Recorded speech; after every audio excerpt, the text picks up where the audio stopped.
Yeah. If you haven't already, we encourage that you attend one of the MTRS seminars. And again, you'll have to contact them to get the full details. One of their Ready for Retirement seminars. These are pretty informative. They've got a lot of information. We're going to cover what we can, but again, we are going to be the first to acknowledge we're not necessarily MTRS authorities. They're their own separate body. The Pension Reform 3 system created a new structure for new members of the Massachusetts public retirement system. Most everyone here is probably going to be in Tier 1, i.e. you became a member of Mass Teachers Retirement System prior to April 2nd, 2012. Tier 2, again, membership after April 2, 2012. Probably everyone here right now is in Tier 1, which is fine. That just means that you can retire and receive pension benefits from MTRS with 20 years of service at any age, or with 10 years at age 55, whereas Tier 2 requires 10 years of service at age 60. So when we're calculating your pension benefits, we need to know what your pensionable earnings are. Most of your paycheck is going to be pensionable, i.e. your annual base salary, your regular longevity checks, any coaching that you do, any annual payments for things that you do pertaining to the collective bargaining agreement, the CPA. Those are all going to be pensionable earnings. Those are going to be factored in when the MTRS is calculating what your pension benefit is going to be. Things that are not included in your pensionable earnings are things like the sick leave buyback when you retire, any transition provision, any hourly or timesheet work that you do that's outside the CBA. Those are not going to be included when we're calculating, or when MTRS is calculating your pension benefit. One of the things, if you're thinking of retiring, you haven't already done this, please do this sooner. In fact, for almost all of the MTRS in the retirement process, forewarned is forearmed, and the more time you can give us in advance, the better off you'll be. You should probably find out if any of your prior service might be eligible for buyback with MTRS, like if you taught out of state in a public or a private school, if you served in the military, in the Peace Corps, etc. The process of buying back that service can take a long time. There's a lot of research that has to go into it. And you must be an active member of the MTRS at the time you submit your application to buy back that service, i.e. you need to do this before you actually retire. You can pay for that service buyback by check, by transfer. You can set up a recurring payment with MTRS in order to include those years in your service and thereby increase the potential benefit that you receive once you have actually retired. Okay, sorry, I talk too fast. I get really excited. I like this topic. I'll slow down. Thanks for letting me know. If you are planning on retiring soon and you know you're going to be buying back that service, let the MTRS know when you submit the application. They can try to expedite it. I know they've been really inundated this year. There's a lot of folks that are retiring. The more time you can give them, the better off. And again, we'll cover questions at the end of this in a couple of minutes. When we're talking about retirement, we're also talking about regular retirement versus retirement plus. You can check this on your paychecks really quickly, or the next time you get that pay stub in the mail. I think we'll be getting the 331 check any day now. If you have retirement deductions at say 5% or 7% or 9% plus 2%, you are in a regular retirement plan. You're paying that flat percentage on your income up to $30,000 plus 2% on everything above and beyond that $30,000. Under the regular retirement, you can retire at any age with 20 years of creditable service, or at age 55 with 10 years of service. Under the retirement plus, you're paying a little bit more, but you can retire at any age with 30 years of creditable service. 20 years must be membership years of service with either MTRS or with Boston Retirement. You will see that as a single 11% deduction for retirement. That indicates that you are participating in Retirement Plus. You will get a little bit higher of a pension benefit when you retire, but again, you've got some more stringent requirements. If you are paying into Retirement Plus and you retire, but you do not meet that 20-year membership, or you don't have the 30-year total service requirements, what will happen is that you will have your benefits calculated under the regular retirement program, and that additional percentage that you have paid in over time will be refunded to you, plus regular interest. Oops. When the MTRS calculates your pension benefits, they are going to take the average of either your 3 highest consecutive year salaries or the last 3 year salaries, whichever one is greater. For most people, the last 3 years are the highest salary years. That's not always the case. For example, if you took a leave of absence within the last 3 years of your service, they'll look at your previous 3 highest consecutive salary years. So it's worth kind of taking a look through your own employment history, double checking, did you work the full year? Did you take any leaves when you're thinking about retirement and trying to anticipate what your benefit might be? And again, this information is going to be on the website. You can find it on the MTRS website as well. Both MTRS and Newton want to make it a little bit easier when you're planning your retirement. When we look at this chart to calculate your years of service, you want to count everything, including the partial years, because even though the chart only shows whole years, if you have partial years, that additional 6 months is included in your retirement formula. That's going to be one of the only times that we tell you to include the half years. I know like kids want to tell you, oh, I'm 5.5, I'm 5.5, because at that point, yeah, that half year matters. And when it talks about service, yeah, that half year matters. Those add up over time. When we're looking at the age, however, we are going to look at full round numbers, not partial years. So if we're looking at this chart and you are under regular retirement, you are age 60 with 25 years of service, your benefit will be 50% of the average of your 3 highest years of service. If you're under retirement plus and you retire at age 63 with 33 years of service, then you would receive 80% of the average of your 3 highest years. If you're age 60 and you retire after 30 years of creditable service and you're in regular retirement, you'd receive 60%. But if you had been in retirement plus at the same age and same years of service, you would have a benefit of 72%. Please note that the maximum possible benefit you can receive is 80% of the average of those 3 highest salary years. And the fun part, how to actually apply for retirement. MTRS is advising that you file your application at least 4 months before your retirement date. I would go so far as to encourage you to apply even sooner than that if you actually have that date already set in mind, just knowing how backed up their systems are at present. By law, you may file your application up to 60 days after your effective date of separation from service and still use that date of separation as your retirement date. Again, however, you will then forfeit the ability to buy back that service. You will forfeit some of the advance notice incentives that Newton offers. So kind of a double-edged sword there. Just be advised that the best option is to give both MTRS and Newton plenty of advance notice. All right. When you're thinking about the retirement process, about 6 months beforehand, double check the MTRS website, double check what their estimator tells you your benefits might be, download that 2-part application. You can complete it by hand, you can complete it online, gather up all your required documents. One of the things to note here is that you will need to include a copy of Newton's email acknowledging your retirement. When you notify Newton Public Schools formally that, hey, you're going to be retiring on X date, we will send you an acknowledgement of that ASAP to say, hey, thank you for letting us know. We acknowledge this. You will need to include that acknowledgement with MTRS, and you do need to notify both systems separately. We work pretty closely with MTRS, but we're not mind readers, and we can't tell what conversations you've had with them. They don't know what conversations you've had with us. So you do need to formally notify both parties of what's going on.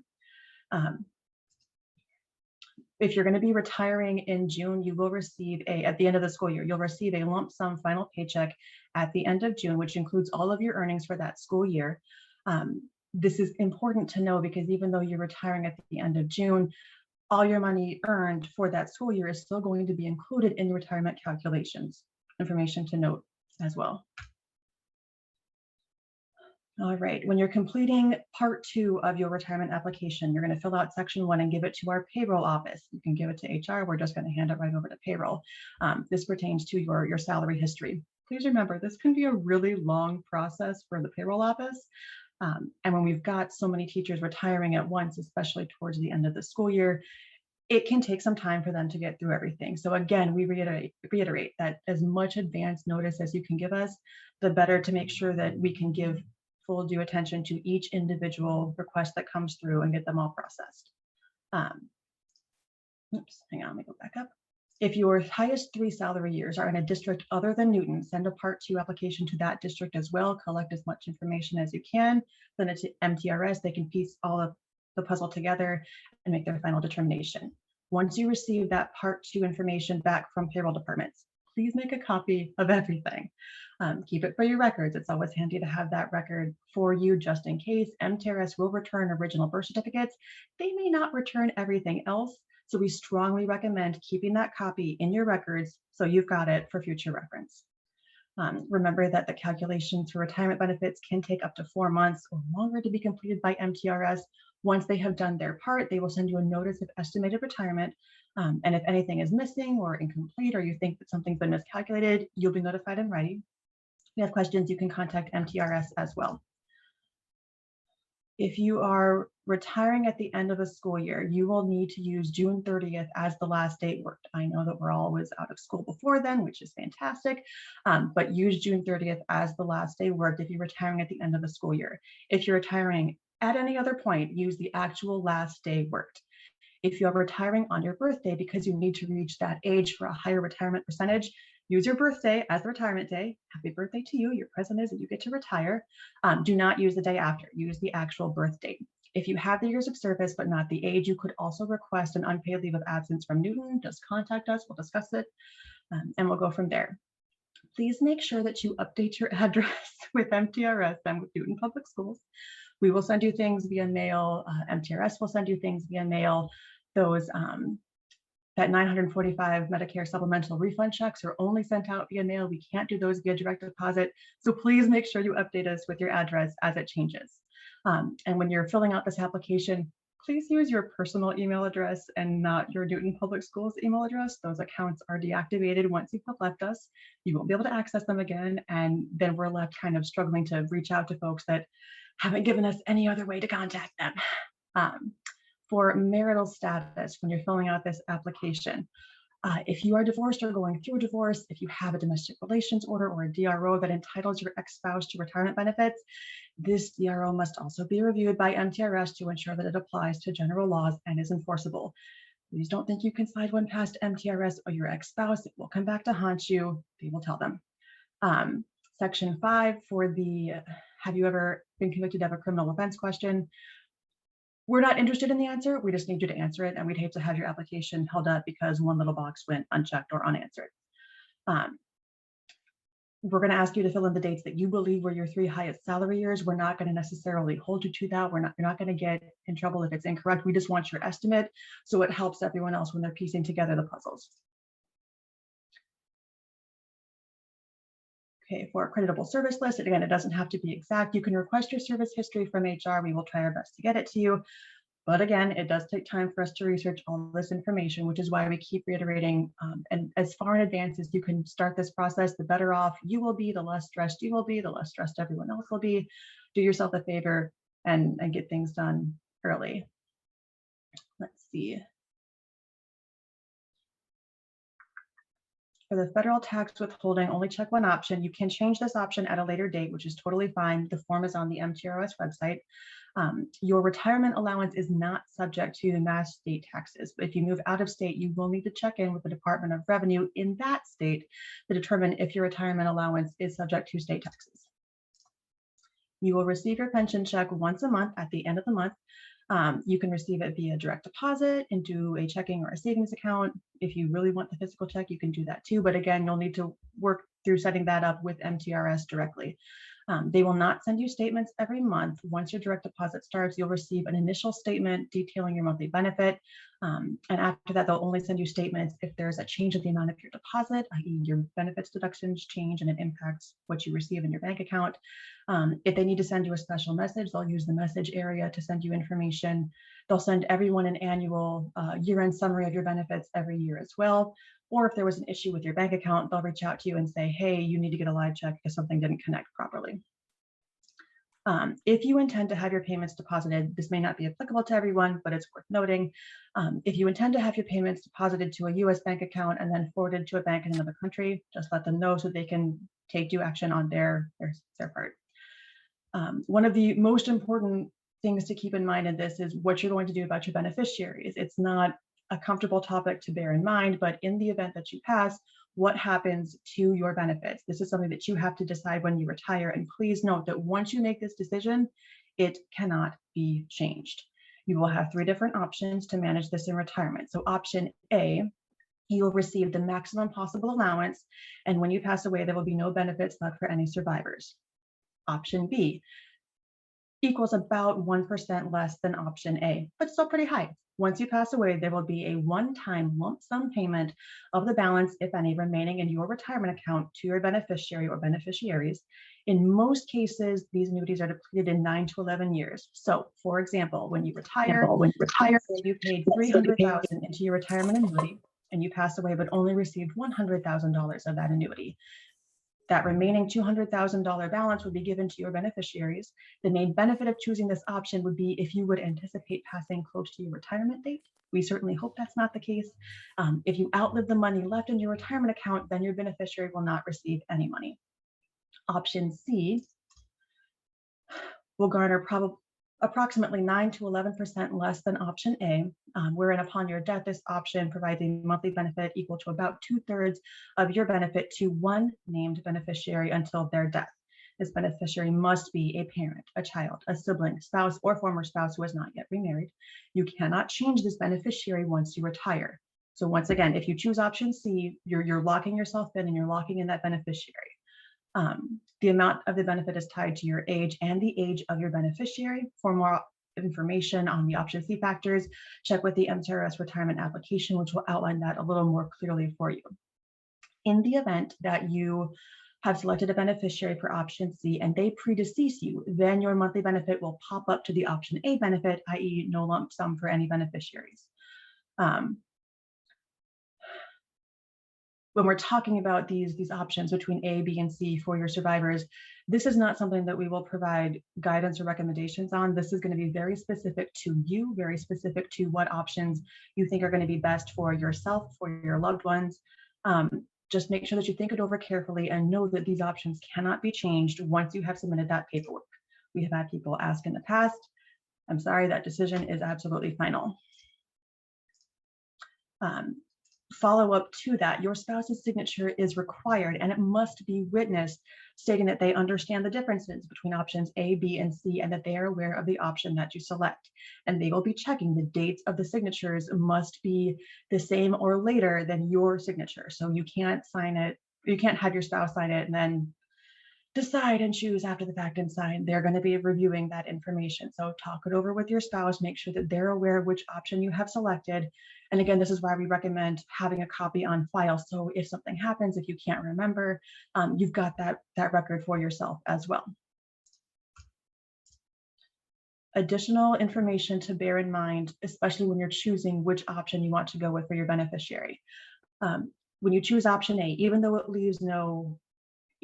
option A does not provide a benefit for your survivors, you still need to select a beneficiary on the off chance that there are additional payments owed to you prior to your death. You can choose more than one beneficiary, but the total amount must equal 100% when you have multiple beneficiaries. If you choose option B, you must select your beneficiaries to receive any remaining monies. The beneficiaries for options A, i.e. no benefit, and B, the lump sum payment can be changed after retirement. Option C, where you get that 2/3 benefit to whichever survivor you choose until their passing, that cannot be changed. Oh, one other thing I forgot to mention. My notes, get your page. Every 2 years, a proof of life form will be mailed to you. So again, we need to have your updated address because MTRS needs to confirm that, yep, you're still here, you're still kicking, you still need that pension check. So please certify that, return it so that we can avoid any issues with your pension disappearing. Post-retirement employment. I saw a couple questions about this in the chat earlier. We're going to briefly touch on that.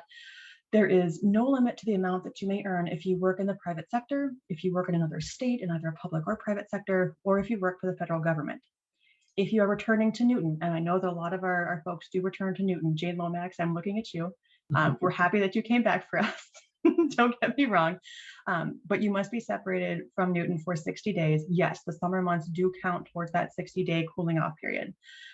You may not work for a Massachusetts public sector position, including Newton Public Schools, for more than 960 hours in a calendar year.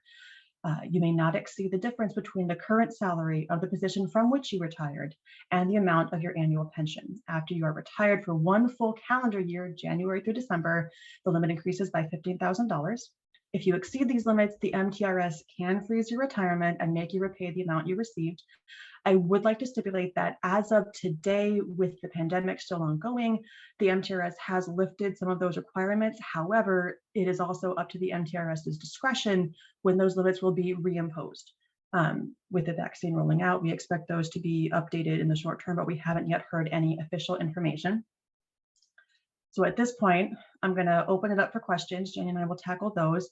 And again, like I said, all the information that has been covered in this entire webinar is available on the website. It's on the information that Tricia sent out via email. We'll be compiling all the frequently asked questions and updating those as well and uploading them as one kind of giant retirement reference document. So hello, this is Jane Lomax, and yes, I did retire officially, but I am still working. So, and thank you, Kate and Patricia and Eileen and Angela for helping us prepare this seminar. So anyway, yes, we do have some questions. One of the things is people ask about buying back service. Again, I want to reiterate that any service you want to buy back towards your retirement, you have to do that prior to your retirement. So, and this does take a very long time for them to calculate how much you can buy back. It is totally up to the MTRS what is acceptable. If somebody asked if I was a long-term sub, does that count? Coaching, anything that you need to buy back time for, you need to talk to the MTRS. I would throw everything at them because what do you have to lose? They can just say, no, that's not applicable. So if you think you had time that you worked even as an aide or anything else, you worked out of state, but you think you can buy back that time, buy it now. You have to pay it off before you retire. So otherwise they won't add that to your service time. So I hope that answered that question. Some people asked about the sick days. I did answer that. It is $2,500, and it is based on how many sick days you have left in your balance. So somebody is in retirement plus now, but they may not work the full 30 years. If you do not work the full 30 years, but you're paying retirement plus, what they do is you fall back into the standard retirement scale, and they will give you, they will give you back the money that you've paid into retirement plus, the difference in that money. So you will get that paid with interest, but no, you do not change it now and move out of retirement plus. Think of it as a little savings account. Somebody asked the question about retire. If you want to retire in June, but you want to wait until your birthday, yes, we've already answered that question. Do service as full-time. Again, how much time is eligible is totally up to the MTRS. They are the ones that calculate your time. I do know this. If you work full-time, all of your years are considered full-time.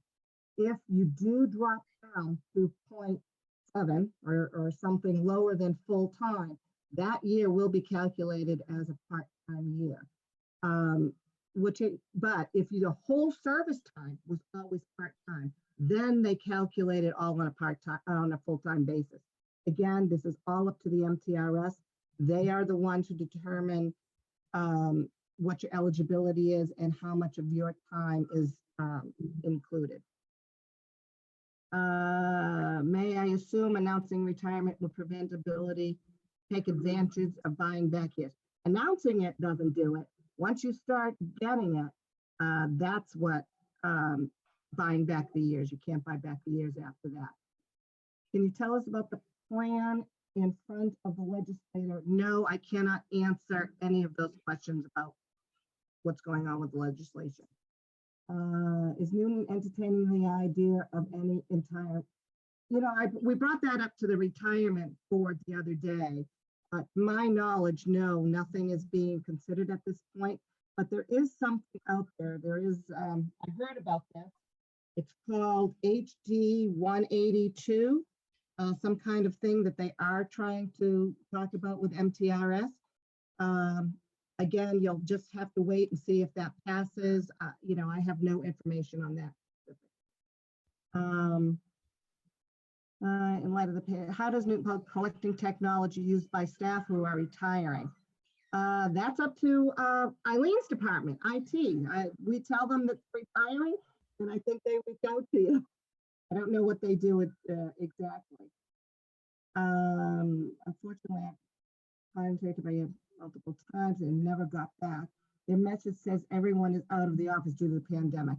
That is true. They are out of the office, but they are working and they are working from wherever they are. So they should be able to get back to you with any questions. I would definitely email them, try to contact them, leave them a message, and so forth. Do you have to take sick leave money? Mightn't it be better to not take it so you get more each year in a pension? No, that has nothing to do with it. You want to get your $2,500 if you've left the 2,500. Oh, if you take the sick leave money, yeah. No, that has nothing to do with retirement. It's just money that you got, you've earned, and you can take it. And it's just none of it is counted towards your retirement, towards your pension as eligible earnings. When you suggest giving a long heads up, retirement date, telling us is always better. We've already passed the deadline for the $500 incentive. To get the $500 incentive based on the contract, you had to have told us that at least 4 months prior to retiring. So that was back in February, the end of February. That deadline has passed this year. Other than that, you can still retire. Obviously, you're just not going to get $500 incentive. To clarify of what Jane is saying, if you're retiring at the end of this current school year, you're a little bit behind. If you're looking at retiring for the next school year, then yeah, if you can give us like 6 or 7 months lead time, that's usually fantastic. What we're trying to avoid is having this influx of applications in May or June with everyone leaving at the end of the school year. Yeah, because part 2 has to be filled out by our payroll office, and it's going to be done on a first come, first served basis. And they have a lot of work to fill out that part 2 of your form. So absolutely try to get it in as soon as possible to them. Do we know what interest is for reimbursement, or should I check with them here? Thank you. I'm not sure exactly what that means. So can you figure that one out, Kate? Which question? Do we know what the interest percent is for the retirement? Okay, I'm assuming this is about if you're in retirement plus. And again, you will need to check with MTRS directly if you're talking about the retirement plus, retiring but not meeting all the eligibility requirements for retirement plus. You will need to check with MTRS to find out what the actual interest rate is on the refund that you'll be receiving. I've never been full-time, but gradually increased twice, now point. They should not collapse your retirement, but you should double check the MTRS about that. You know, if you've worked part-time this whole time, just double check with them, please. What happens if you take an unpaid leave before retirement and apply the years of service buyback in the meantime? So yeah, the leave of absence, that won't, when MTRS is calculating your pension there, again, like we mentioned earlier, they're going to be looking at your 3 highest continuous salary years. They're going to factor in that, okay, well, we can't use the year that you were on a leave of absence. If you are asking them to run that calculation before you've officially bought back the service, that may complicate things a little bit more. I would recommend that you complete the service buyback before you actually file for retirement, so that they have enough time to calculate how that's going to impact your final calculation. The best place to buy back your years of service, check the MTRS website and just like search on their site for service buyback. You can check it on the retirement information that we've posted as well. Yeah. Some of these questions just may be easier to answer them on the website. I'm sorry if you can't hear me. I do have problems with this microphone for some reason, and I don't understand that. Anyway, I'm sorry if you can't hear me. You need to be a member. Turning your video off, Jane. Sometimes that helps. Okay, let's do that. All right. If you can have 18 years of service, but the benefit from retirement plus, you need to be a member of the MTRS for 20 years, or you can have 18 years of service with 2 years, but okay, fine. Our salaried years, school years or calendar years? There's school years. They're based on your school years. Okay. I think that's I think that's everything. Again, we will answer the questions and put them out there on our website. Does anybody have any last minute questions? Can you repeat the information about I think you said it was HD 182, that's with the MTRS for the potential? Yeah, there is something out there, some kind of bill. Who was that? Was that Eileen that you said that? Yeah, there's Yes. some kind of a bill out there that's being considered, and that was the number, HD 1802. It's HD, yeah, HD 1802, and Yeah. you can look into it and there's more information. It hasn't passed yet. I don't know any information about it. All right. Well, we hope we hope that you found this seminar helpful. And if you have any questions, please reach out to the HR department. They are very, they have a lot of information to give and will provide you a lot of support.